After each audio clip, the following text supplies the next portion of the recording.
Imagine for a moment that the infinite has been whispering through every beat of your heart, waiting for you to remember who you truly are, that you are not separate from God, but rather you are God's living expression, unique, unrepeatable, eternal. Welcome to the finite infinite, how God expresses through you as you and in you, a powerful journey inspired by the timeless teachings of Florence Scovel Shinn. This is not just another text. It is a key, a revelation, an awakening. Here you'll discover that the divine is not a distant concept or an unreachable mystery. It is the force breathing with you, creating through you and loving as you. God is not merely watching over you. God is being you. Every thought, every word, every emotion, everything is part of a sacred dance between the finite being you appear to be and the infinite that lives within you. Through these words, the limits you once believed real will begin to dissolve. You will learn to live from the spiritual center, where fear disappears and true abundance flows effortlessly. This text will guide you to feel, know, and experience that the universe is not outside you. It is within you. Are you ready to remember your origin? Are you ready to be both the channel and the creation? Then take a deep breath and allow yourself to be transformed by the truth that has always lived inside you. We begin now. There is a truth that transforms everything once accepted, and it is this: God is already within you and always has been. There is no quest you must undertake, no summit you must climb to find him. The Spirit is neither distant nor hidden. It lives inside every cell of your body, within every thought you hold, within every word you speak. It is not a passing visitor, nor a reward for the saints. It is a constant presence. What changes is not God, but your recognition of him. Man has been mistaken in imagining God as someone separate, distant, with a clock and a throne. But God does not need to move. God simply is. And you, when you recognize this, begin to unleash the power of the infinite in your finite world. This is a teaching many have feared, because it empowers, because it places responsibility on your words, your consciousness, your attitude, and because when lived, no excuses survive. Many have asked me, how do I know God has acted in me? And I answer, observe your life, observe your surroundings, observe your thoughts, because what a man holds inside, he reproduces outside. It is impossible to hide consciousness. It imprints itself on the visible like invisible ink revealed by the heat of experience. If your world is chaos, your inner self is confused. If your world is order, your consciousness has been instructed by the Spirit. This is not judgment. It is law, and the law never fails. I declare now that this book is not a manual to improve God. It is a guide to let him act. You do not need the Spirit to do something. He already has. What you need is to stop interfering. God acts when man stops resisting, and resistance, though it wears 1,000 disguises, always expresses itself the same way: fear, doubt, control. The soul that lets go receives, the soul that believes manifests. The soul that speaks from certainty creates worlds. When a woman once said to me, "Mrs. Shinn, I have prayed for prosperity for years, and nothing comes," I asked her, have you let go of poverty in your daily conversation? Have you stopped repeating that you never have enough, that it's hard, that everything rises except your salary? She fell silent, and there she understood. It is not enough to ask for the new. You must let go of the old. Prayer is not just what you say in your room. It is what you think as you walk. It is what you repeat to your friends. It is the energy you hold when you believe no one sees you. God cannot be mocked, not because he punishes, but because he responds with mathematical precision to what you give to his law. That is why when you say, "I can't," it is granted to you. When you say, "I am," it is also granted. This is your greatest freedom. You can decree your good or decree your difficulty, but you are always decreeing. There is no empty space. Every statement is a seed, and every seed bears fruit. The human mind is called to remember its position. It is not the origin, it is the channel. And as a channel, its only function is to align. You are not asked to create the light. You are asked to remove the curtains. You're not asked to push the river, you're asked not to build walls. The infinite knows how to flow. You need to learn how to allow. And now stop, look around you. Every object, every person, every situation is an extension of your current vibration. Do not judge it. Observe it honestly. Is there struggle? Then there is resistance somewhere in your consciousness. Is there flow? Then there is surrender. It's that simple. God is not trying to teach you through pain, but if your mind does not listen in stillness, life repeats the lesson out loud. Every conflict is a teacher in a stern disguise, but with one precise purpose: to bring you back to the center. And the center is God in you. Here you will learn how to correct without punishment, how to speak with power without arrogance, how to receive without fear. Because everything is already done in the invisible. Your only job is to manifest it. But you will not do it by wishing, you will do it by believing. You will not do it by running. You will do it by surrendering. You will not do it by demanding. You will do it by speaking from the certainty that what is yours by divine right has already been prepared. This book contains no theories, it contains laws, and laws do not ask for your opinion, they ask for your alignment. Law of correspondence, law of cause and effect, law of forgiveness, law of reflection, law of the word. All are operating right now. Whether you like it or not, whether you believe it or not, you cannot stop them, but you can use them. And when you do, the world is no longer an uncertain place.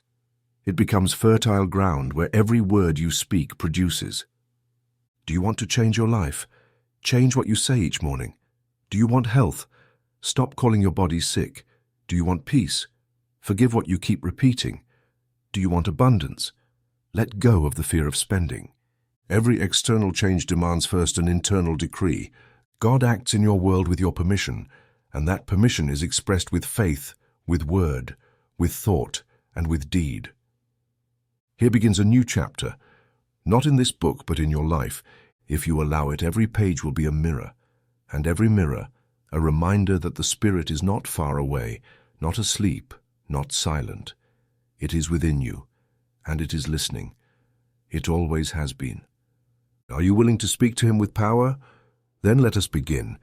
God in the everyday as the infinite moves in your daily life. Based on the teachings of Florence Scovel Shinn, we have noticed that over 80% of visitors to our channel are not subscribed. You can support this project by hitting the subscribe button and liking the video. Thank you for inspiring us to keep creating more and better content for you. Are you ready to transform your life? Chapter 1. The Divine Identity of the Self. You are not your form, but the divine idea incarnate. The first mistake of humanity was not disobedience, it was forgetting. Forgetting your origin has been the source of all limitation. When the soul forgets who it is, it becomes vulnerable to fear, to the opinions of others, to a changing world. But when it remembers that it was made in the image and likeness of God, it no longer allows itself to be defined by appearance, age, economic status, or family history. The body does not define the soul. Clothing does not define the body. Form does not define the spirit. You are not your form. You are the divine idea in action. From the beginning, the human mind was designed to be receptive to spirit. But over time, man began to identify with what he saw, not with who he was. He began to call I his name, his face, his documents, his profession, and in doing so, he lost sight of the essential truth. You were not created by the world. You were projected by the Spirit. And the Spirit does not make mistakes. When you understand this, the feeling of insufficiency disappears, because no thought coming from God will tell you that you are small, unworthy, or separate. That doubtful voice, the one that compares, that discourages, is not from the Spirit. It comes from habit, and every habit can be undone. Awareness of the true self is not acquired, it is remembered. Because who you are is not invented, it is revealed. A young man once said to me, "Mrs. Sin, I feel like I have no purpose. I feel lost." And I replied, "You are not lost, you are distracted. When you stop looking to the Spirit, the world seems like a maze. But there is no confusion where there is remembrance. Purpose is not sought, it is recognized. Your very existence is purpose. You are not here by accident. You are not breathing by chance. You are here because a divine idea needed expression. and you were the chosen channel. The body you inhabit, the voice you use, the face you see in the mirror, they are instruments. They are limited, yes, but they are not the source. They are the vehicle, not the driver. So when the world tries to make you doubt yourself, remember, you are not your mistakes, your past, or your diagnosis. You are the awareness that can transform everything, because you carry within you the spark of the Creator. You are not separate. You are connected. You are not a secondary creation. You are the primary expression. And when the mind aligns with this truth, suffering ceases, because you no longer need to compete, prove yourself, or defend yourself. You no longer need to seek outside what you already carry within. True dignity is not born from human effort, but from spiritual recognition. The only affirmation that dissolves all anguish is this: I am the divine idea in perfect expression. Repeat this every day, not because you need to convince God, but because you need to remind yourself. Forgetting is human.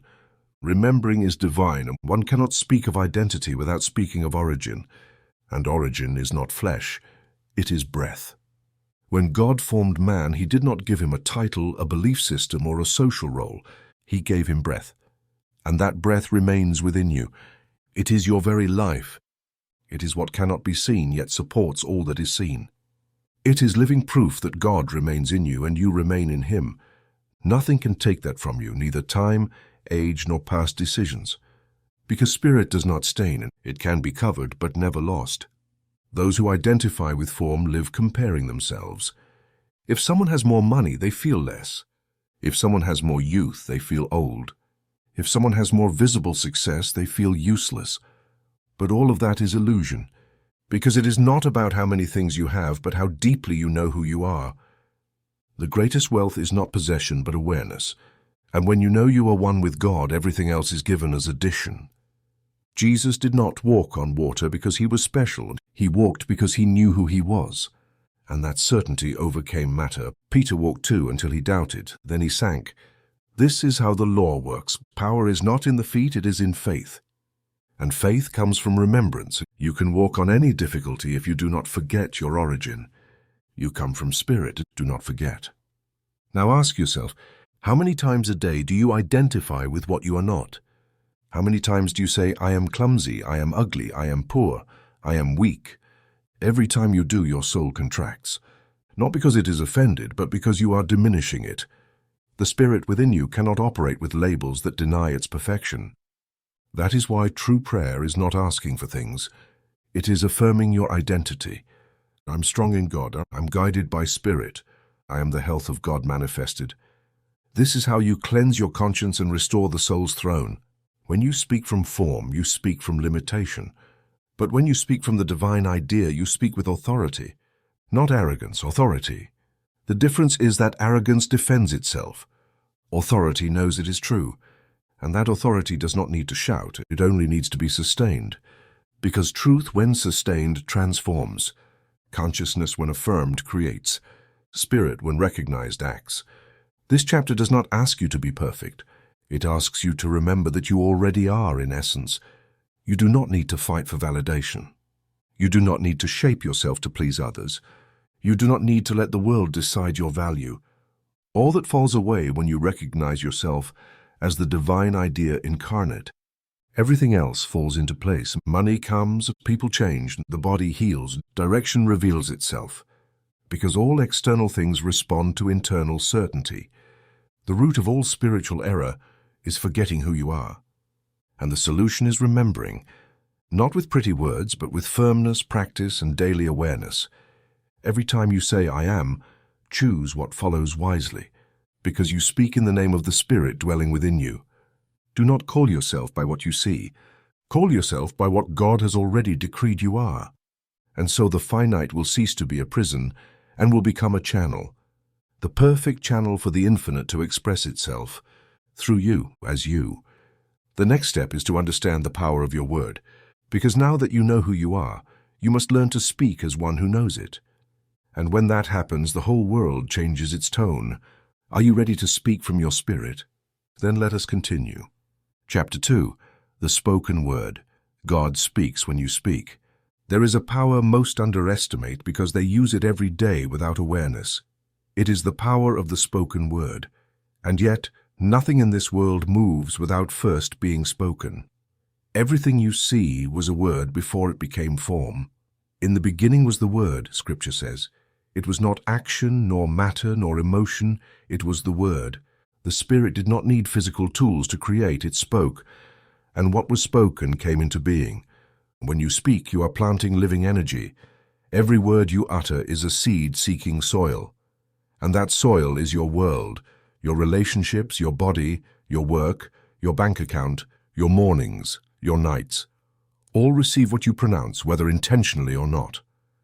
Language is not decoration, it is destiny, not a mere ornament of thought, but the key that activates it. I have seen people pray fervently for a better life, then, after hanging up the phone, say, "Things are tough, no one can be trusted, money is never enough." And then they wonder why nothing changes. How can faith sprout if it is trampled by complaint? The word does not return void.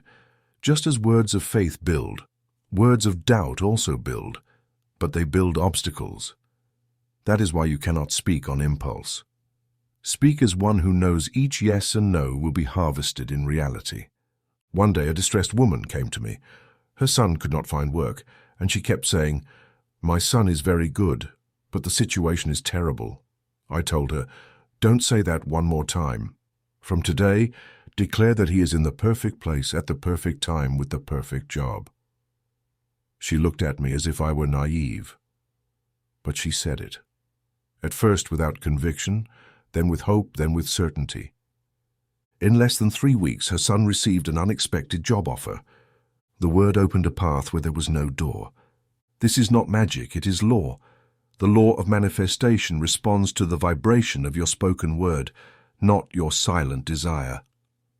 You can wish in silence for years without results, but when you speak from faith, the invisible begins to move. Because God does not act outside of you. God acts through you. And the most direct way you have given God to express is your voice. The word is to the spirit what the brush is to the artist. Nothing appears until it is sketched, and the sketch is vibration. The highest vibration is the I am, affirmed in truth. Every time you say I am, you are delivering a decree to the universe, and that decree will not be ignored. It will be answered. If you say I am poor, poverty is confirmed. If you say I am guided, you are guided. If you say I am strong, strength manifests. It doesn't matter if you don't see it yet. What matters is what you hold. This is what transforms life, understanding that the word does not need evidence. It creates it. Don't wait to have before you say, and then you will receive. Jesus didn't say, "When you have faith, show it to me."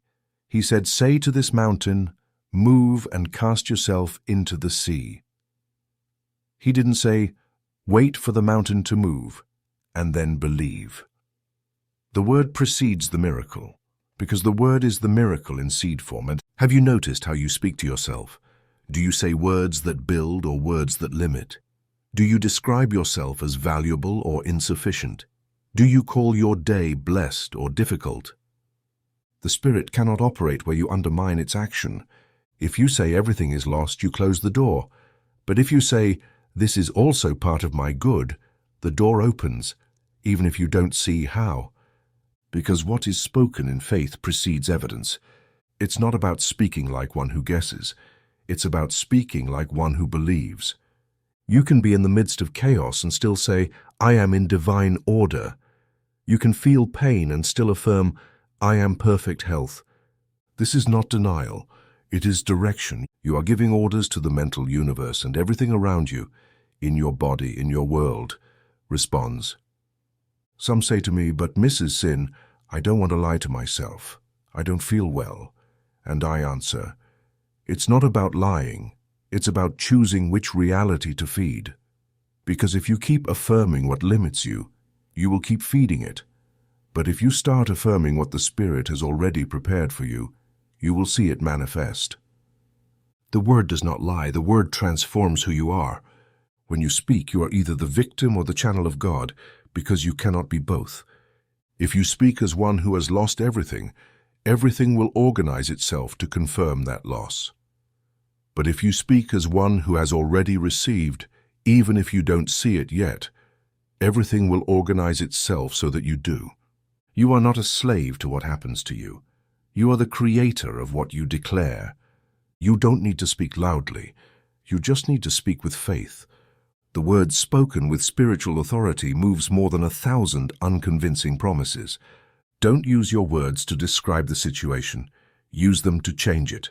Don't say things are bad. Say, I declare divine order here. And don't say everything is against me. Say everything cooperates for my good. Because what you hold in your voice, you bring into your world. The Spirit doesn't need complex formulas. It needs a mouth that speaks truth, even if the eyes don't see it yet. When you say, I am prosperous, you are not lying. You are activating the channel through which prosperity can come. When you say, I am loved, you are not imagining. You are recognizing the truth of the Spirit who created you, and that truth has never changed. The world may teach you to speak with fear, but you can relearn to speak with power, not arrogance, but alignment, because you don't speak alone. Every word you say carries the breath of God if you speak it from your divine identity. And when God speaks through you, the impossible retreats. Now you know your voice is a sacred instrument. It is not for complaining. It is for declaring. It is not for repeating limitations. It is for releasing blessings. Speak as one who knows who they are. Speak as a channel of good. Speak as the living idea of God. And the world will respond like an obedient mirror.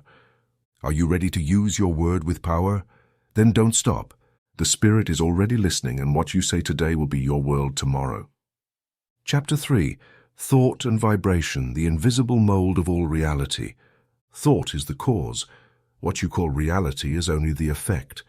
Everything you see began as an idea. The house you live in was first conceived in the mind of an architect. The clothes you wear were imagined by a designer. The bread you eat was first an intention in the mind of a baker. And in the same way, your current life, every corner, every scene, every face around you, is the exact materialization of what you have held in thought, with emotion and repetitive frequency. There is no chance. Nothing happens by accident. The casual is only the causal you have yet to identify. That's why complaining makes no sense, and neither does guilt. You are not being punished. You are harvesting a mental sowing you forgot you planted, because every thought is a seed, and every seed, by law, seeks to bear fruit. Thought doesn't disappear, it transforms.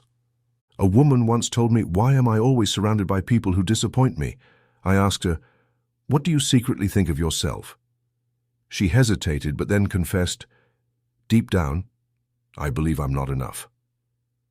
I told her, then what you think of yourself is what the world will reflect back, not to hurt you, but to show you what you are believing. The universe is a mirror, not a judge or punisher. Every thought vibrates, and every vibration seeks its match. If you hold thoughts of fear, you will attract scenes that justify that fear. If you keep thoughts of lack, your world will adjust to show you scarcity, not because the universe is cruel, but because it is precise. It works like an invisible printing press. What you place on the mental plate gets printed in your experience. And if you don't like what's printed, don't curse the paper, correct the mold. Here is where many people fail. They try to change their world without changing their thoughts. They want health but keep seeing their body as weak. They want love but believe they're unworthy. They want prosperity but fear money. Then they wonder why manifestation delays. The Spirit cannot contradict your mental vibration. God acts within the law, and the law never contradicts consciousness. That's why I tell you, watch your mind more than your steps, because you can walk in the right direction, but if in your mind you hold images of defeat, you will end up in the wrong place. Thought is like a magnet. It attracts, organizes, prepares. If today you are surrounded by difficulty, don't curse the day. Be thankful for the clarity it gives you to observe the mold you are using. Why? Because everything you see is crystallized mold. The world does not make you. You make the world from within. When a thought repeats, it becomes belief, and every belief vibrates with multiplied strength. Some call this dominant vibration. I call it spiritual tone, because every human being emits a tone. It's not heard by the ears, but perceived. Some people enter a room and everything lights up. Others enter and the atmosphere contracts. It's not about the physical presence, it's about consciousness. Vibration doesn't lie, it always reveals the truth about what someone holds inside. Jesus knew this law, which is why he said, "According to your faith, let it be done to you." He didn't say, "according to your works" or empty words. He said, "according to your faith." Because faith is not just belief, it's thought sustained with certainty. It's vibration directed toward the invisible, with the conviction that the visible will respond. And it does. Thought acts as the architect, emotion acts as the worker, and the word is the decree giving the final order. But it all starts in the mind. What you don't correct in thought, sooner or later you will see in form. That's why you don't wait for something to happen to think differently. You think differently, and then something new happens. Now stop and observe. What thought do you repeat when no one is watching? What ideas do you hold without realizing it?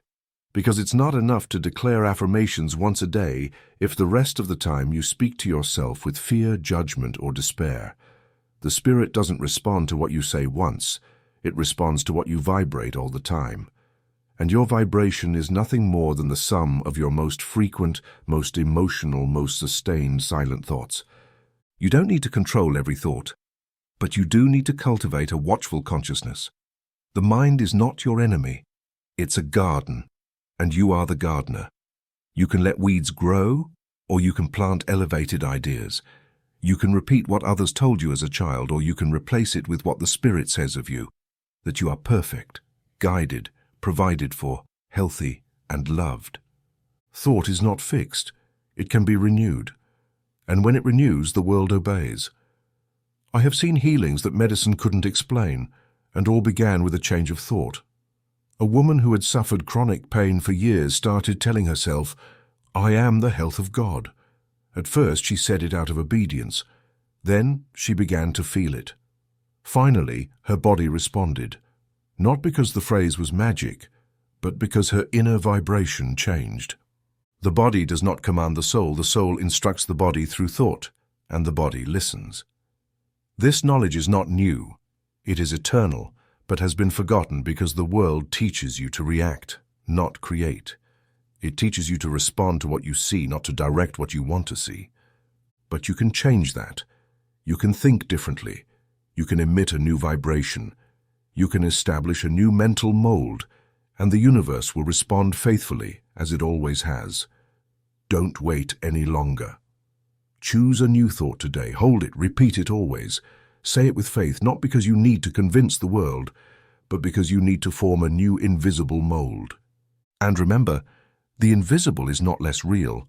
It is only the plane before form. It is the secret workshop where the spirit works in response to what you hold as true.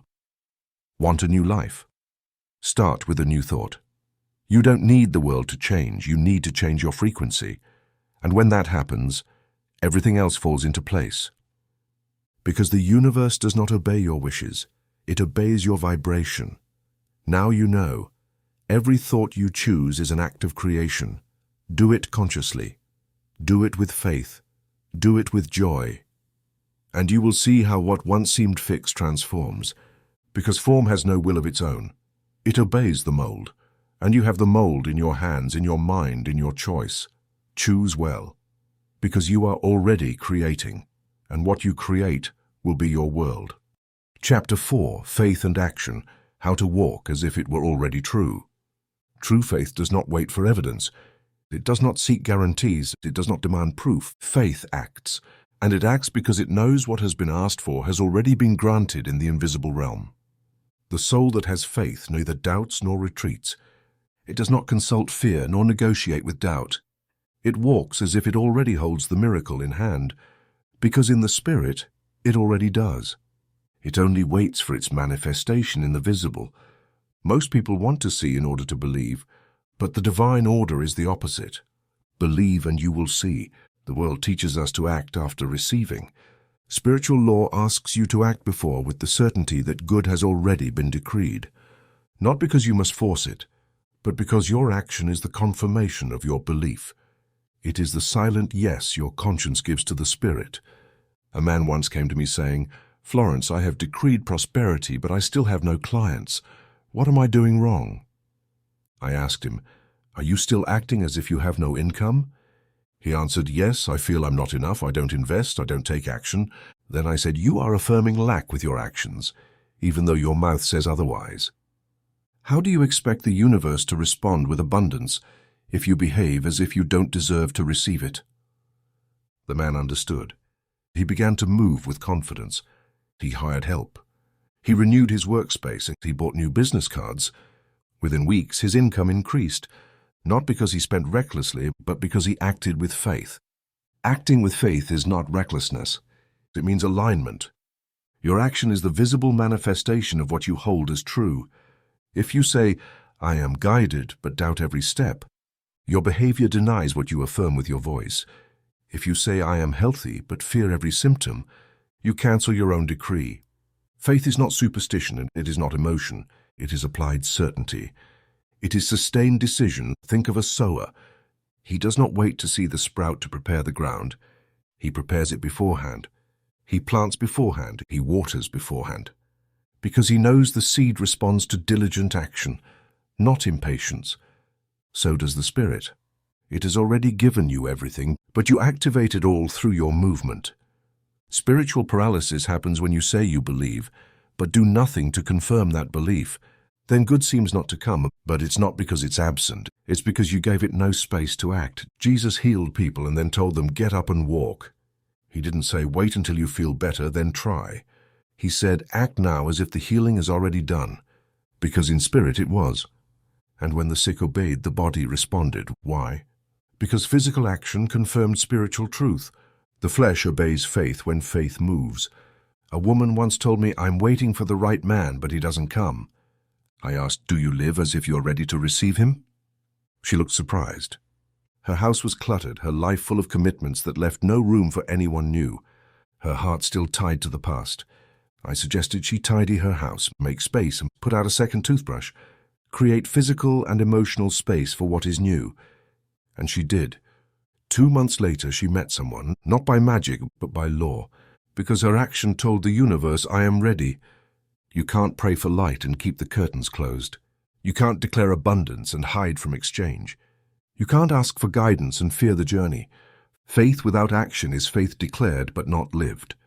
And only lived faith produces results. Don't get confused. This is not about acting to earn favor. It's not about striving to deserve. God has already granted you good, but you must open the door. And the way to open it is to move. Faith without movement is a thought suspended. Faith with action is an open door, and every open door lets the invisible enter and become form. Many have said to me, "But Mrs. Sin, how can I move if I don't see signs?" And I answer, you are the sign. Your decision is the sign, and your certainty is the sign. Don't wait for external signals. Be the one who shows the universe which direction to take, and then pray, because all external responds to the internal pattern. When you act as one who has already received, you speed up manifestation. You don't need proof to move, you need conviction. And conviction is not based on what you see, but on what you know deep inside. If the Spirit has planted a righteous desire in you, that desire carries within it the power to fulfill itself. But it requires your cooperation. Wishing is not enough. Visualizing is not enough. You must move, even if it is one step, even if it is one gesture, even if it is just a symbol. Because every gesture, every step, every symbol confirms your faith. Doubt stops you. Faith advances, doubt analyzes. Faith acts, doubt wants guarantees. Faith lives as if the guarantee is the Spirit itself.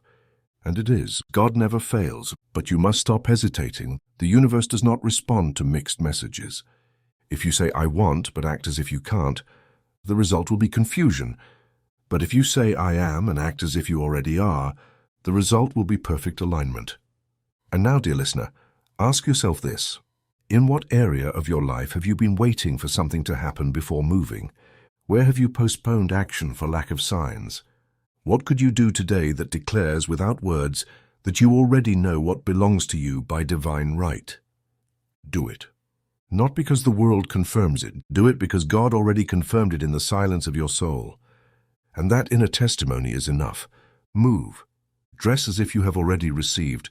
Speak as if you already are who you desire to be. Organize as if you already have. Give thanks as one who has already received, and the law will do the rest. Because God does not delay. Manifestation responds to faith that walks, not faith that waits. Act as if it were already true, because in the spiritual realm it already is. Chapter 5. The environment is a mirror. Don't blame, correct the inner pattern. Everything you see around you is a projection, without exception. The world is not a force that happens to you, nor a stage beyond your control. It is a mirror reflecting your current consciousness. It does not respond to your superficial wishes, but to the images you hold, the words you repeat, and above all, to the thoughts you tolerate without realizing it. It's not punishment. It's law. And the law always operates with mathematical precision. Many people have told me, "Mrs. Sin, I want to change my life, but circumstances won't let me." And I answer, circumstances have no power. They only obey. If your relationships are difficult, don't blame the other person. If your environment is hostile, don't give it authority. If your finances are blocked, don't curse the situation. All of that is surface. The cause lies within. And what you don't correct inside, the world will show you again and again until you recognize it, not as condemnation, but as an opportunity for alignment. God doesn't repeat scenes out of cruelty. Life doesn't insist out of whimsy. It does so because your soul has asked to remember. And to remember is to see the reflection, understand it, and reshape the mold. The environment is not the origin of your problems. It is the visible result of your dominant vibrations. That is why, as long as you hold inside an image of scarcity, you will see scarcity wherever you look. As long as you hold fear, you will surround yourself with reasons to fear. As long as you feed judgments, the people around you will become mirrors of criticism and conflict. But when you change, everything changes, not immediately but inevitably. A shift in consciousness is like the rotation of the sun. You don't see it in an instant, but it transforms all the daylight. I have seen it countless times. A woman who felt abandoned by everyone decided to bless each of her painful memories and replace the thought of abandonment with one of belonging. I am loved. I am accompanied by the Spirit. She did not try to force anyone. She didn't try to please more. She simply corrected her inner pattern. Within weeks, people began to respond differently, not because they changed, but because she no longer reflected need but wholeness. The world reacts to who you are, not to what you demand. Affirmations are powerful, yes, but they must be accompanied by a coherent mental pattern. You can't declare peace and keep feeding thoughts of suspicion. You can't declare prosperity and still feel unworthy of receiving. The universe doesn't follow what you wish for. It follows what you emanate. And what you emanate is decided within you, not on the surface of your words. So stop blaming. Blame is distraction. While you blame others, you avoid looking inside. While you curse your environment, you ignore the root. You don't need to change cities, cut off everyone, or wait for the government, the weather, or the economy to align. You need to quietly see what you are holding inside, because that is what shapes your daily experience. I have met people who, without changing jobs or partners, transform their entire lives by changing their consciousness. Because when you change your vibration, the people around you are forced to respond from another level. Some will walk away, others will come closer, some will resist, others will transform with you. It doesn't matter. It is not your job to manipulate the environment. Your job is to reshape the inner pattern. Everything else adjusts on its own. And how do you correct a pattern? First, by observing it. You can't change what you deny. Look honestly. What scenes repeat in your life? What conflicts seem to return again and again? What kinds of people appear constantly? Each of those elements is a mirror. Don't look at it with fear. Look at it as a teacher. And ask yourself, what is this reflecting about me that I still haven't wanted to see? Because that is the key. The environment only shouts what you have whispered mentally for years. Then, Change the internal conversation. The pattern is not broken with shouting or blows. It dissolves with new instruction. If for years you thought life is hard, start telling yourself, life supports me, life guides me. If you thought people betray, repeat, I attract loyal and uplifting relationships. Not because you have to force yourself to believe, but because the new word is the seed of the new reflection. And finally, act as if the new pattern is already your truth. Live as if you no longer have anything to fear. Walk as one who knows the environment has no will of its own, but responds to the authority of the Spirit within you. That is the greatest act of spiritual power. Living from within, without being hypnotized by what the eyes see. The mirror has no freedom. It only shows. If you don't like the image, don't break the mirror. Change the face it reflects. Change yourself, and everything changes, not because the world becomes perfect, but because your consciousness has stopped projecting conflict. A soul at peace finds no enemies, no obstacles, no shadows, where there is no cause. Now you know. Your environment has no power over you, it never had. The only power lies in what you hold as true, and that no one can impose. It is yours, it belongs to you, and you can transform it whenever you want. Don't blame, correct, don't run away, recognize. Don't ask for external change without first giving internal change. The Spirit already gave you the brush. You paint your life from within, and everything else simply obeys. Chapter 6. The enemy does not exist. There is only energy waiting for direction. Evil, as the human mind imagines it, does not exist as an autonomous entity. There is no dark force competing with God. No external enemy holds real power over your life. There is only energy. And that energy, like every spiritual tool, needs direction. If you don't give it, it will take direction from fear, habit, or confusion. But energy itself is neutral. It is like electricity. It can light a lamp or destroy a house. It doesn't depend on the electricity. It depends on how it is used. Most personal problems do not come from an enemy presence, but from a lack of internal instruction. When you don't know who you are, you give up your authority.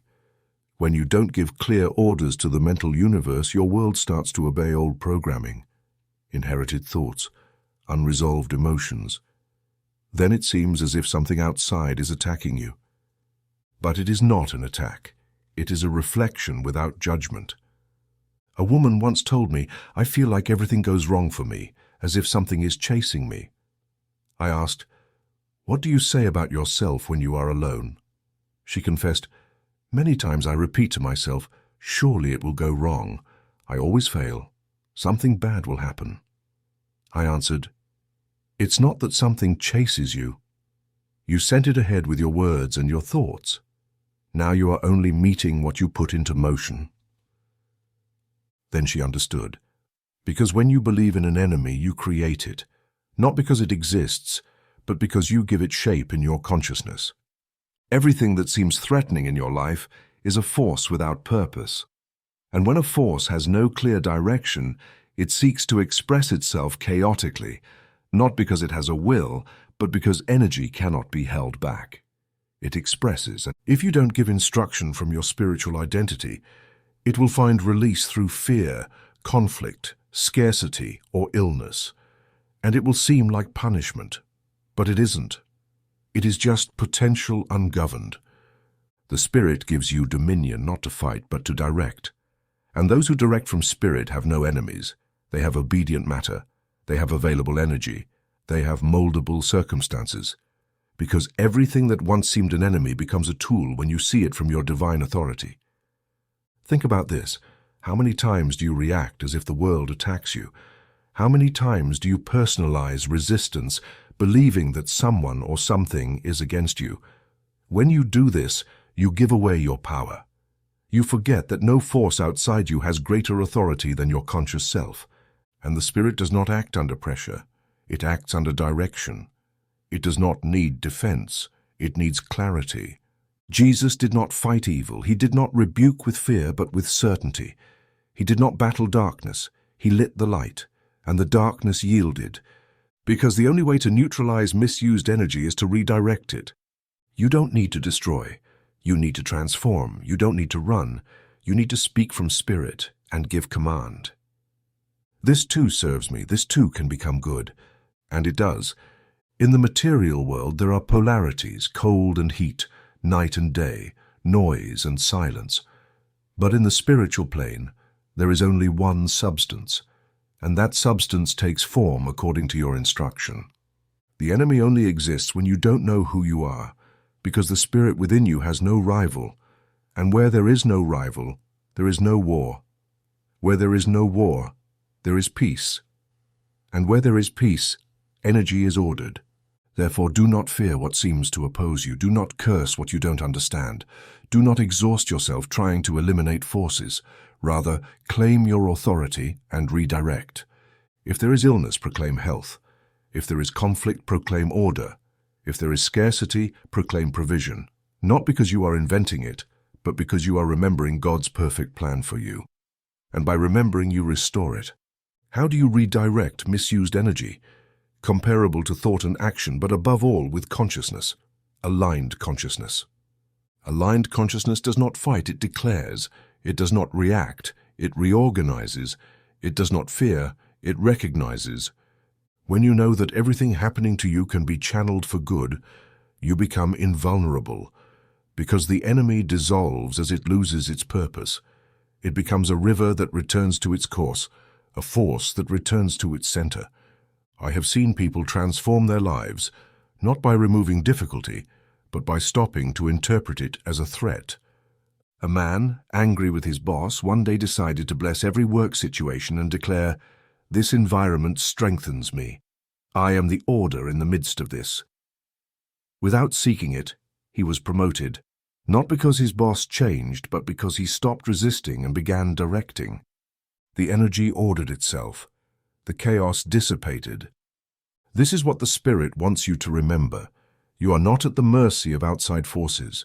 You are surrounded by living energy waiting for your instruction. Do not waste it with complaints. Do not entrust it to fear. Do not hand it over to confusion. Use your word, use your faith, use your certainty, because all that seems like an enemy is just energy misdirected, and you have the power to focus it. When you think something is against you, stop, breathe. Say, "This has no power over me. I am God's channel. This energy now turns to good. I bless it and redirect it. I am authority in my world. I am peace in action, and so it shall be." Not because you force it, but because energy responds to the one who remembers who they are. You no longer need to fight. You no longer need to defend. You no longer need to look outside for blame or excuses. You are the channel. You give the order. You transform, because the enemy does not exist. There is only power that has yet to receive your direction. And now you can give it, from your consciousness, your faith, your word, your identity. And when you do, the whole world changes shape. Chapter 7. The body as an expression of the soul, health, energy, and youth as a spiritual reflection. The body is not a prison. It is a living expression of your soul. It did not come to limit you, but to reveal you. Every organ, every tissue, every cell obeys the thought that sustains it. The body has no will of its own. It responds to what you believe, what you repeat, what you fear or bless. And when you understand this, the body stops being a battlefield and becomes your closest ally. It is no longer an obstacle. It is a mirror. There is no punishment in the body. There is information. If it hurts, it speaks. If it tightens, it shouts. If it falls ill, it signals, not to condemn you, but to show you which part of your consciousness needs attention, forgiveness, or realignment. The error is not in the symptom. The error is in not listening. Because every cell listens more than you yourself recognize, and what it hears, it reflects. A woman came to me worried about her premature aging. "I feel my body is betraying me," she said. I answered clearly, "Your body cannot betray you. It only obeys. What do you say to yourself every day? How do you talk to yourself when you look in the mirror?" She was silent. She had normalized calling herself old, ugly, tired. Every word a decree, every affirmation a direct command to the cellular system. I gave her a new language. Every day my body renews with the life of God. I am the youth of my soul in action. She repeated it, wrote it, felt it, and her face began to change. It was not only physical, it was spiritual. Because the body only reproduces what you hold as true. Health is not a physical condition, it is a sustained spiritual state. It is not about suppressing symptoms, it is about restoring the flow of energy that fear interrupted. Illness is not divine punishment. It is a sign of disconnection. The body does not want you to suffer. It wants you to remember. It wants you to look within. It wants you to take responsibility for what you think, what you say, and what you tolerate in your mental field. Jesus did not use medicine to heal. He used the word because he knew that by speaking from the truth of the Spirit, the cells aligned. He did not negotiate with the symptom. He restored consciousness. And the flesh obeyed. Your faith has healed you, he said. Not your effort, not your treatment, your faith. Because the Spirit is only belief. It is vibration that penetrates the invisible and reshapes the visible. The body is your instrument, and like all instruments, it needs care, but above all, it needs direction. If you give it words of life, the body responds with vigor. If you give it affirmations of decay, the body obeys, not because it wants to, but because it was designed to follow the signal of consciousness. And you are that signal. Many wait for the body to work well to feel peace, but spiritual order is the opposite. Feel peace, and the body aligns. Speak with love, and the body responds with balance. Forgive, and the body releases toxins. Honor your story, and the body strengthens, because every thought of guilt weakens, every memory held in resentment intoxicates. This is not metaphor. It is vibrational law, and all that vibrates is imprinted in form. The body is also the stage where your spiritual vision manifests. If you believe life is heavy, your shoulders tense. If you hold that you are alone, your chest contracts. If you fear the future, your kidneys record it. Nothing is lost, everything is noted. That is why the work is not to fight the body, but to free consciousness from the tension that deforms it. Want energy? Release judgment. Want lightness? Release self-demand. Want youth? Release identification with the calendar. Time does not age. What ages is the repetition of beliefs that affirm the body deteriorates for no reason, and that is not true. The body renews every day. It changes its skin, its blood, its organs. Why wouldn't it also change with your word? Your voice is a direct instruction to every cell. Start saying, my body is the perfect expression of spirit. Divine life constantly rejuvenates me. Every cell in me vibrates with health, order, and beauty. I'm a temple of good. I'm an instrument of God. Don't say it to convince yourself. Don't say it to force it. Say it to remember. Say it to give permission. Because the body does not need imposition. It needs guidance, and you are the guide. When you reconcile with your body, it becomes your most faithful servant. It no longer speaks in pain, but in clarity. It no longer resists, but cooperates.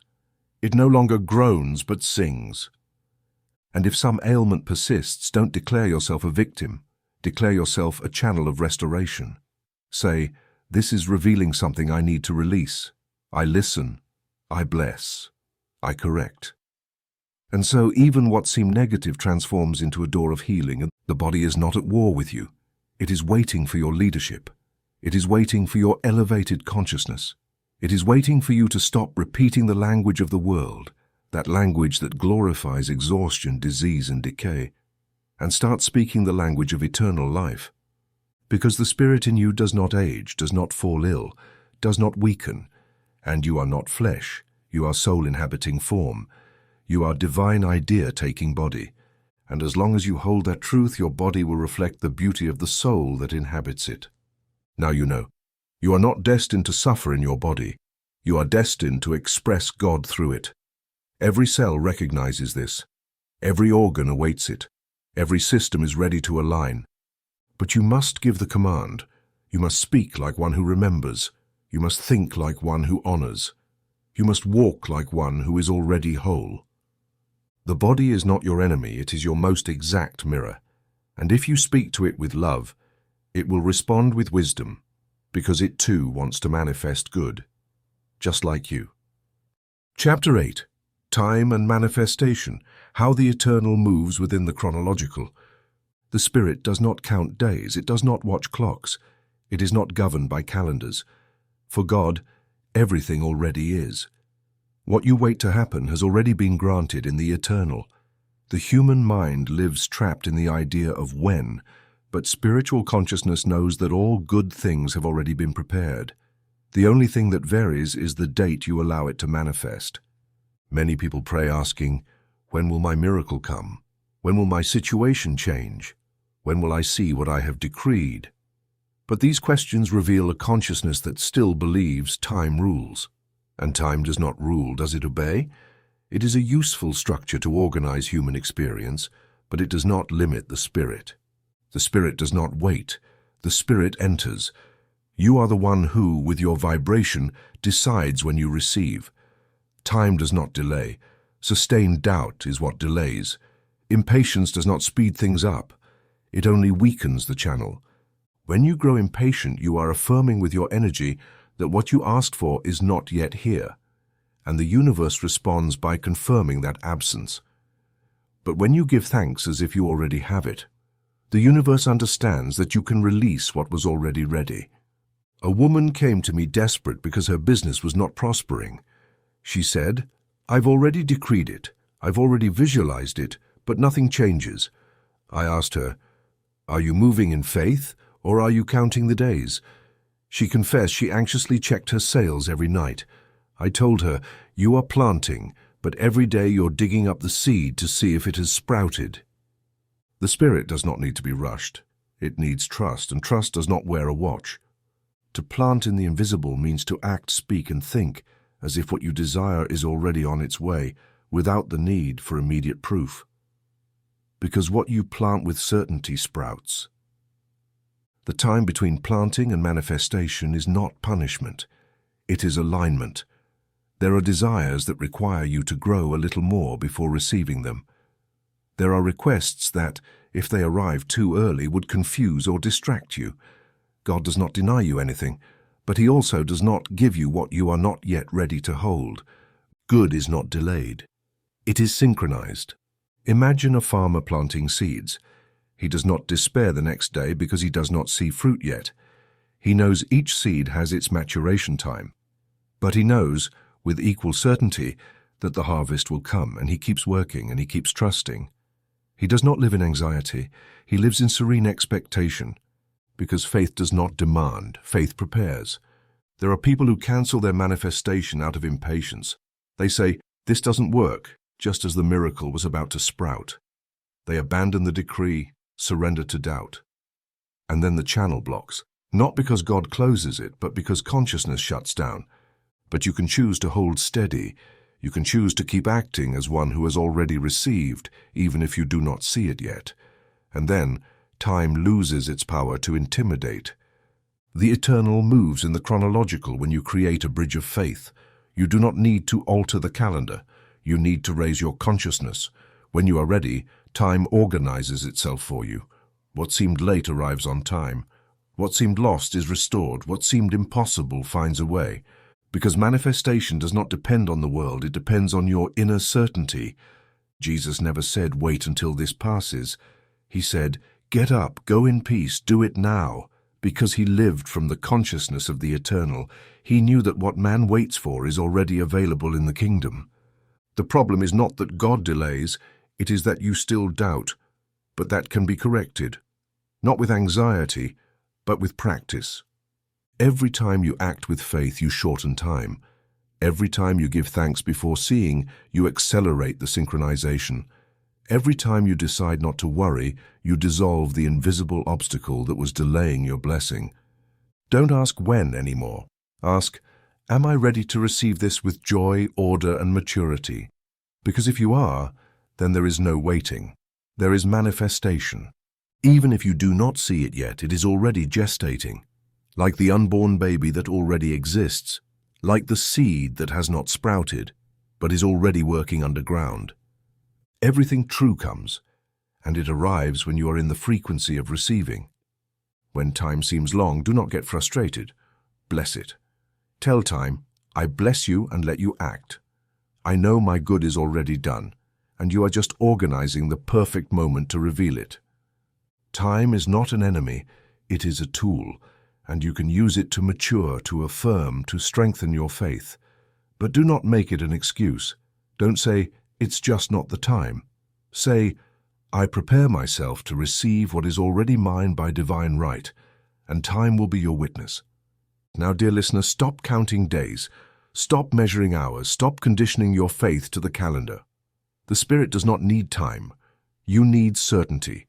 And when there is certainty, time becomes irrelevant, because the eternal has already manifested within you, and the visible will simply follow. Chapter 9. Mistakes and Forgiveness, Releasing the Past to Clear the Divine Channel. Nothing blocks the manifestation of good more than unresolved guilt. It doesn't matter how many affirmations you repeat, how much you pray, or how much you decree. If inside you still hold the idea that you have failed, that you don't deserve, that God is still waiting for you to correct yourself in order to bless you, then the channel remains clogged. Not because the Spirit wants to punish you, but because your consciousness has closed itself off from receiving. Forgiveness is not a favor you do for others nor for yourself. It is a purification of the channel. It is the spiritual action that clears the path where good flows. As long as you keep an active memory loaded with judgment, whether towards others or yourself, you interfere with the natural flow of divine energy that is always ready to work in your favor. The Spirit keeps no records of error. That's your mind's job, and it's your task to let go of that file.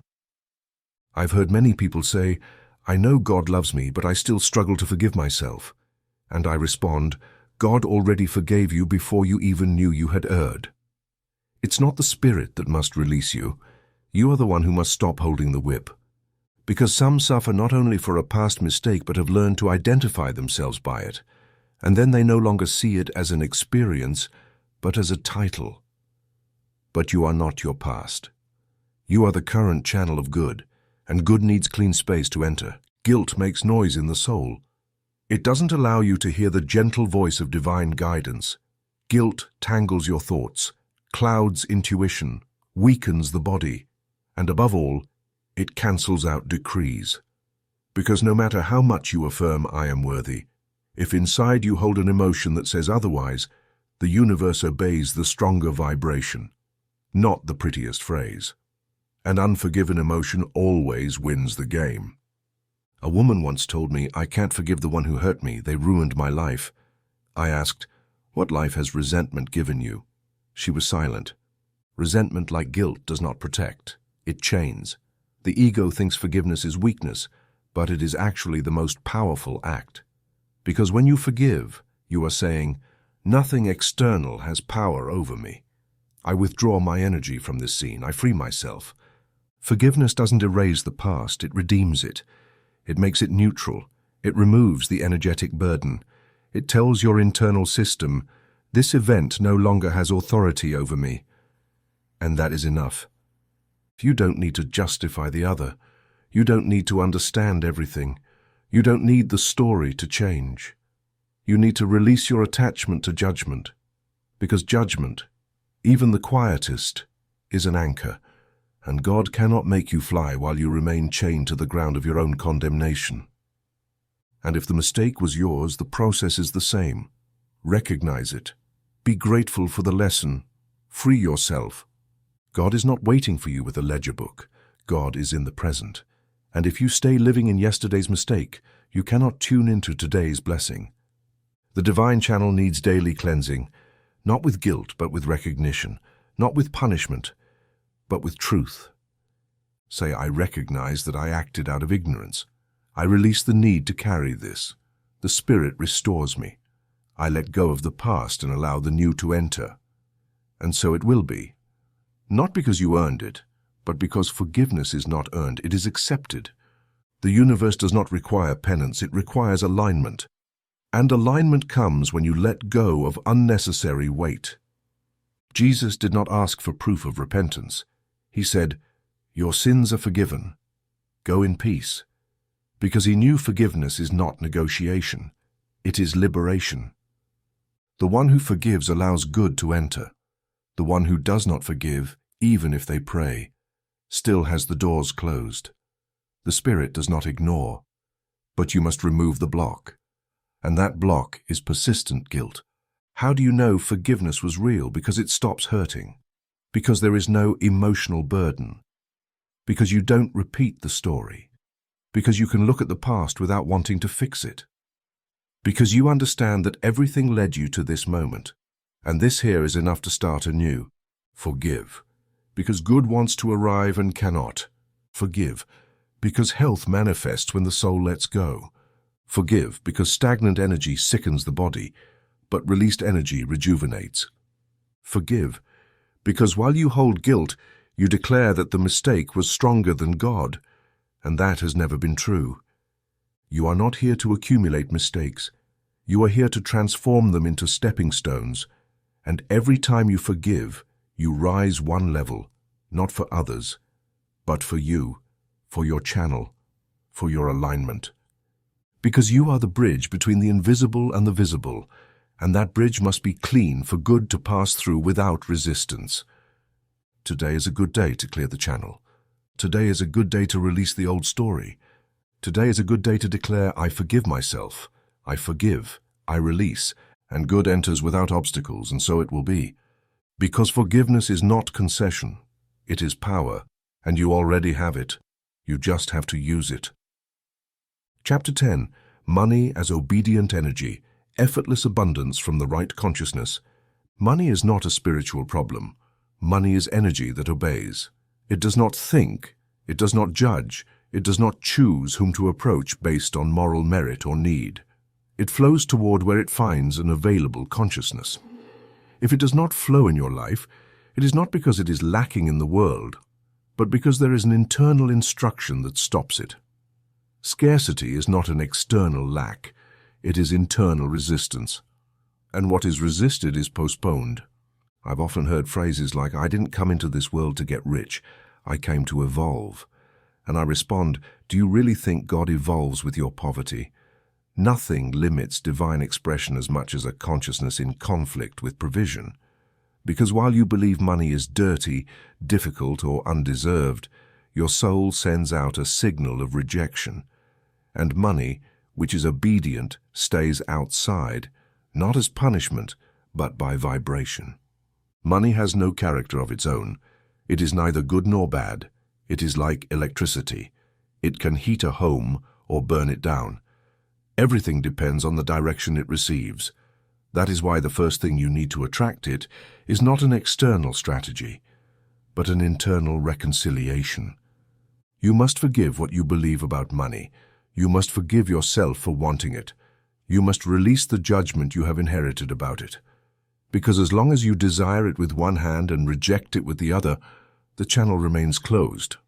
A woman once told me, Miss Sin, whenever I have money, I lose it. It's like I can't hold on to it. And I asked, what do you feel when you think about having plenty? She said, I feel fear. I feel that something bad will happen or that I won't know how to handle it. Then we understood that her consciousness was protecting her from what she herself considered dangerous. Money was not avoiding her. Her mind was pushing it away. And that is what many people do, unknowingly. You don't need to work harder. You need to think with more order. You don't need to deserve more. You need to align more. Abundance is not earned, it is recognized, because it already exists. Divine supply is not invented. It is in circulation, only waiting for the signal from your consciousness to say, here it is allowed, here it is honored, here it is managed with joy, and then it flows in. The most common mistake is believing that money comes from effort. Money does not respond to effort. It responds to certainty. If you do a lot, but vibrate with fear or doubt, you will receive little or with conflict. But if you do just enough with certainty and well-directed intention, the flow is established, not because you work less, but because you work from a different consciousness. You no longer work to get. You work to express, and the universe responds with exact proportion. Jesus didn't need a job to multiply the bread. He didn't use human strategies to stop taxes. He simply ordered from the consciousness of perfect supply. because he knew everything was already done in the spiritual realm. And when you know that, money stops being a worry. It becomes a reflection. Ask yourself honestly, what do I secretly think about money? Do I believe I deserve it? Do I believe it will harm me? Do I believe it is scarce? Because those beliefs are the molds shaping your finances. It's not the banks, nor governments, nor the market that decide your abundance. It's your mind, your word, your attitude. And all of that you can correct without waiting for anything external. Start blessing the money that passes through your hands, even if it is little. Don't say, "This isn't enough." Say, "This money is seed, and my harvest is assured." Don't say, "Everything is expensive." Say, "Life sustains me in every circumstance." Don't say, "I lack." Say, "I am supplied by the divine source that never runs dry." And you will see how the energy responds, not by magic, but by law. Because a well-directed word, spoken with faith, moves the invisible channels that sustain your provision. Don't try to attract money from fear. Fear only attracts difficulty. Declare from confidence. Walk as one who knows their economy does not depend on their job, nor their situation, nor their past. It depends on their consciousness. And if your consciousness is educated in abundance, then nothing external can prevent you from receiving. Money doesn't come to those who need it most. It comes to those to whom it is most allowed. The universe does not respond to clamor, but to permission. And you give permission when you speak with authority, when you act without fear, when you think without contradiction. If you train yourself to live without complaining, without sowing scarcity, without repeating phrases that undermine your good, then you become a clean channel, and money flows. Bless those who have. Do not envy them, because what you bless draws near. What you criticize moves away. Criticism of money is disguised rejection. Envy is an unconscious affirmation that it is not for you. And if you believe it is not for you, the universe will obey. But if you say, "That is also mine by divine right," and hold it without judgment, then it will be given to you. Money arrives faster when you stop chasing it and begin allowing it. Don't put it above the spirit, but don't put it beneath your fear either. Give it its place. It is a tool, not a destiny. It is a resource, not an identity. It is manifestation, not the source. And when you treat it with reverence and lightness at once, it enters, stays, and multiplies. Supply is not earned, it is activated. And it is activated from consciousness. When you understand this, abundance ceases to be a struggle and becomes a natural state. You don't have to convince the world. You have to remember what is already prepared. And then money stops being a problem. It becomes the automatic reflection of your inner peace. You are not destined to survive. You are destined to manifest the unlimited good of the spirit. And that includes provision, comfort, and material freedom. There is no virtue in scarcity. The virtue lies in using resources wisely, not in denying them out of fear. From today, walk as one who is already provided for. Speak as one who already has. Give as one who is not afraid to lose. Receive as one who knows God is the source and the channel never clogs. And money, which is living, obedient energy, will do exactly what you command. Because money is not a mystery. It is a response, and you have the word that summons it. Chapter 11, Relationships as Spiritual Training, Blessing. Even what seems difficult. There are no wrong relationships. There are only relationships not yet understood. Every person who appears in your life has been drawn by a silent call from your soul. It doesn't matter if they come with love or conflict, tenderness or challenge. Every relationship is a mirror, and what it reflects is not the other person, but you, your state of consciousness, your deepest beliefs, your unhealed wounds, and also your unexpressed potentials.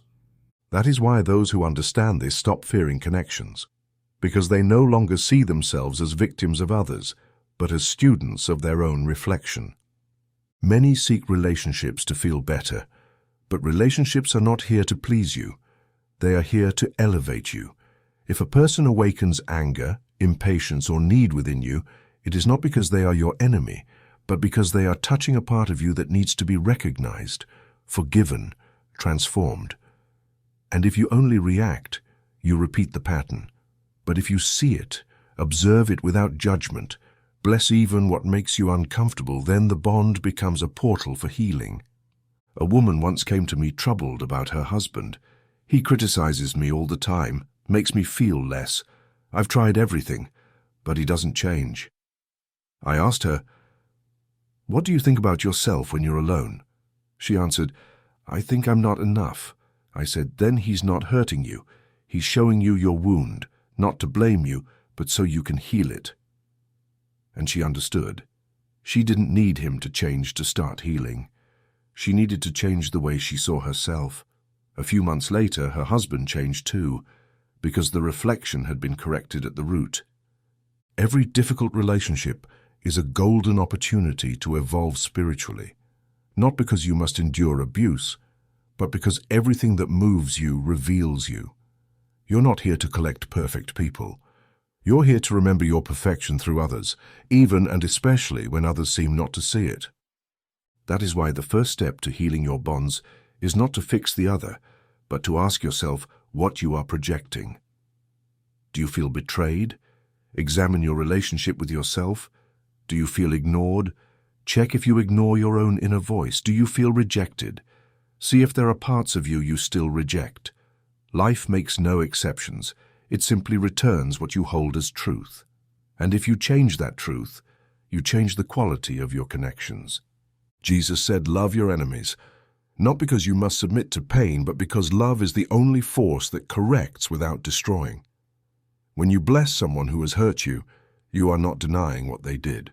You are reclaiming your freedom not to repeat it. You are saying, "I choose to see this relationship as a teacher, not a wound." And in that act, the Spirit enters and transforms.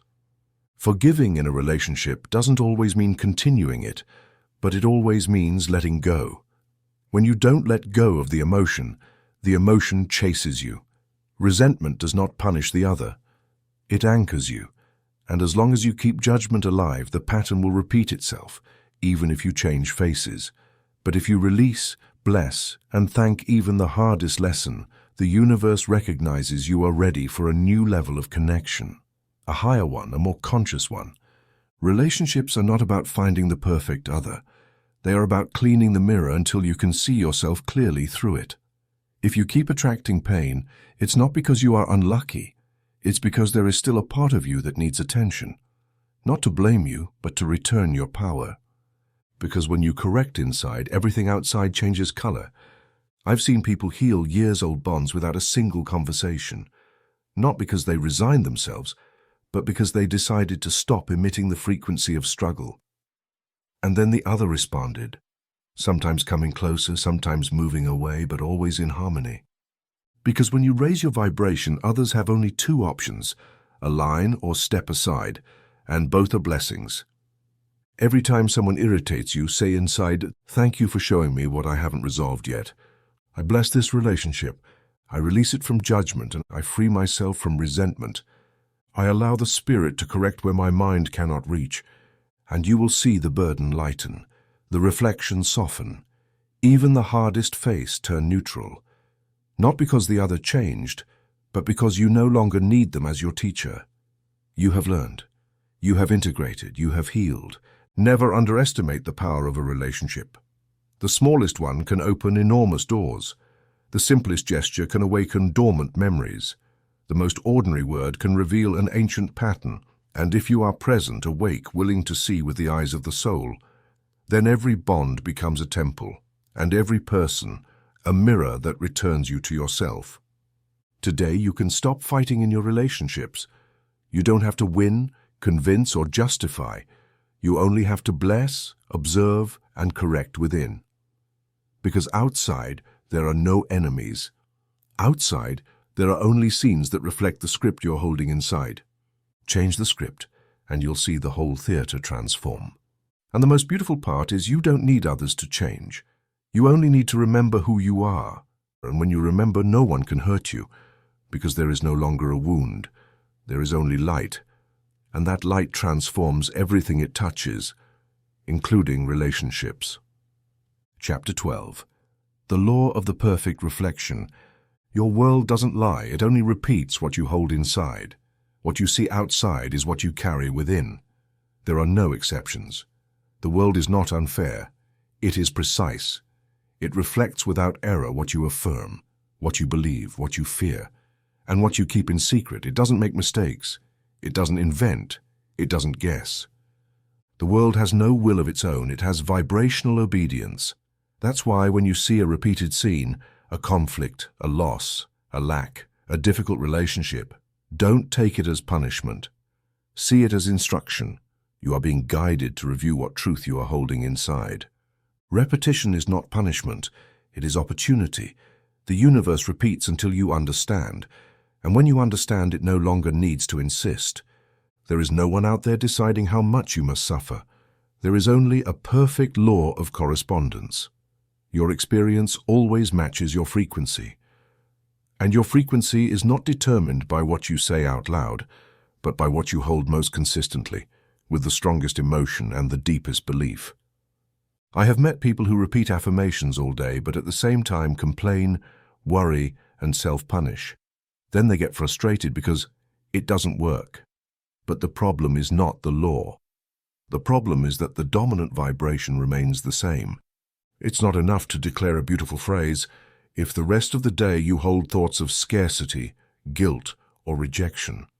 The law doesn't respond to what you rehearse. It responds to what you truly believe. A woman told me the same thing always happens to me. I start a project with hope, and it ends in failure. I asked, "What do you expect deep down?" She said, "Honestly, I always fear things won't last." And then she understood. Her experience was not punishment. It was a perfect reflection of her sustained fear. The universe doesn't judge your thoughts. It translates them into forms. If you hold fear, reasons to fear will appear. If you hold gratitude, reasons to be thankful will appear. It's that simple and that powerful. Jesus said, "According to your faith be it done unto you." Not according to your words, not according to your wishes, not according to your effort, according to your faith. And faith is not theory, it is vibrational conviction. It is what you hold even when no one sees. It is the image you don't doubt, the idea you don't let go, the affirmation you don't question. That is what multiplies. The reflection cannot be negotiated, it cannot be manipulated, it cannot be deceived. If you smile at a mirror, it smiles back at you. If you frown, it reflects it. So does your world. If you hold abundance, the world reflects abundance. If you hold lack, the world reflects lack too. This is not to scare you, but to return your power.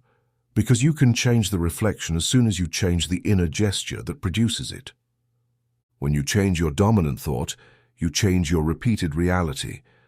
Not because you force the world, but because the world no longer has to repeat.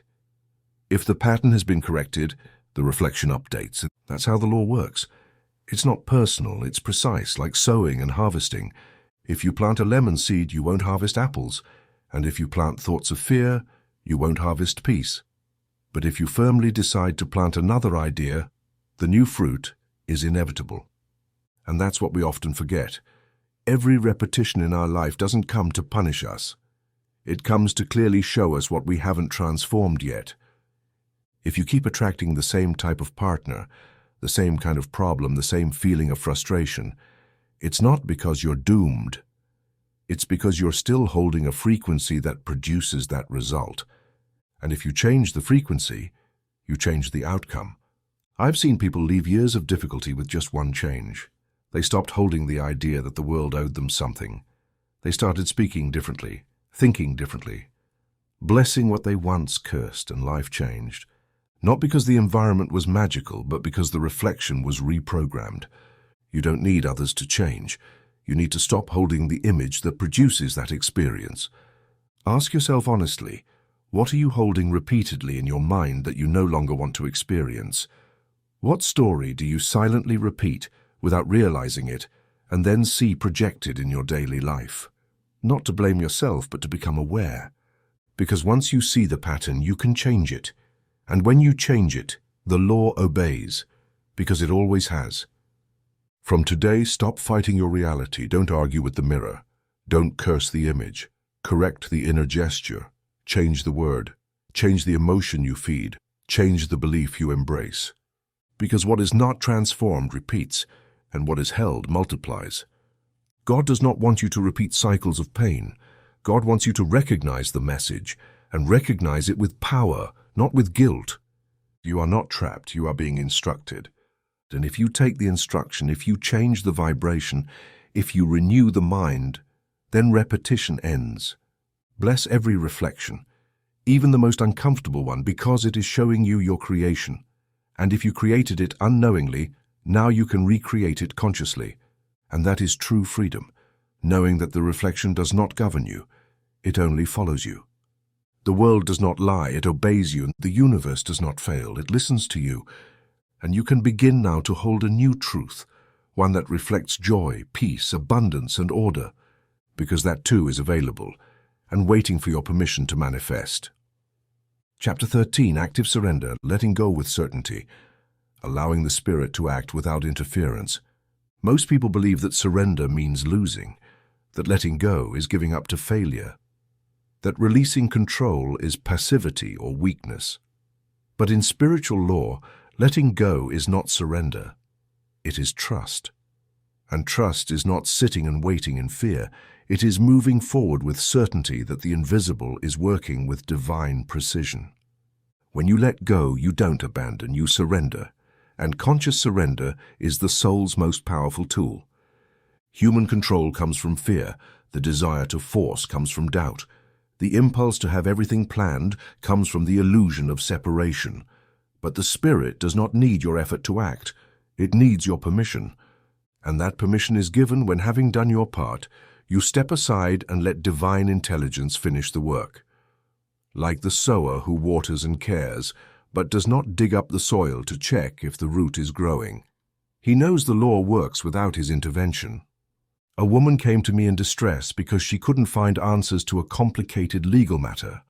I asked her, "Have you surrendered it to the Spirit?" She said, "I've prayed, but I can't stop thinking about it all day."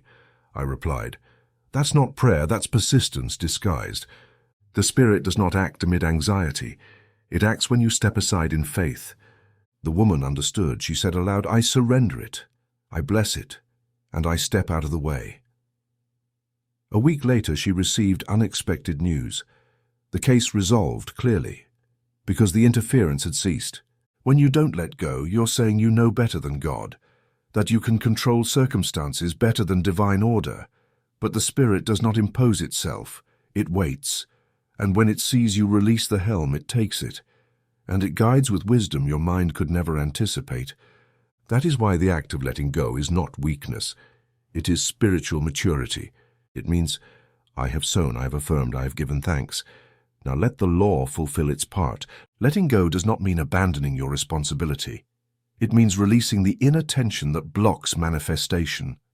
As long as you keep thinking over and over about how, when, where, and with whom your request will come, you are preventing the answer from flowing freely. Faith doesn't need to know how. Faith doesn't need control. Faith allows.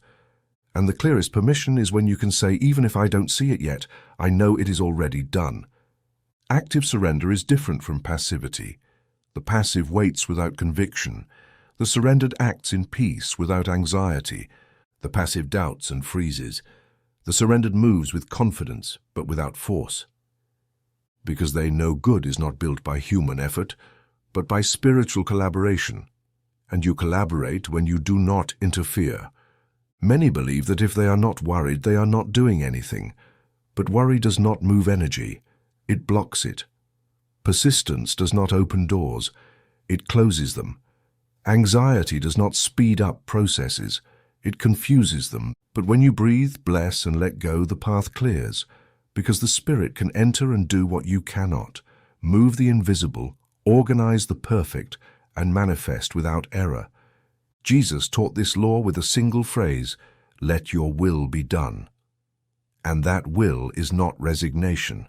It is higher wisdom. It is creative intelligence. It is the recognition that there is a force beyond your mental control, and that force already has a perfect plan for you. When you let go, you don't lose the desire. You give it direction. You place it in wise hands. You remove the burden of impatience, and then the desire, free from your fear's interference, becomes form. Ask yourself this: what are you trying to control out of fear of losing it?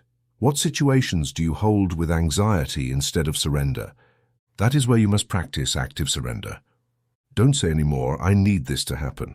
Say this or something better at the perfect time with the right people according to divine order. And when you say it, don't return to the old pattern of thinking it depends on you.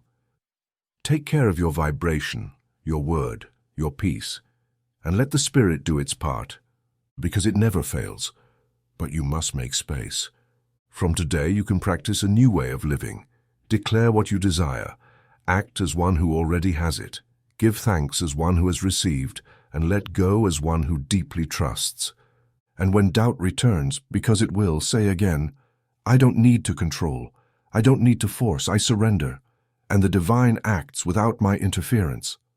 And it will, because the Spirit already has everything ready. It only needs you to step aside, with love, with faith, with certainty. And when you do, the miracle is no longer a possibility. It is manifested certainty.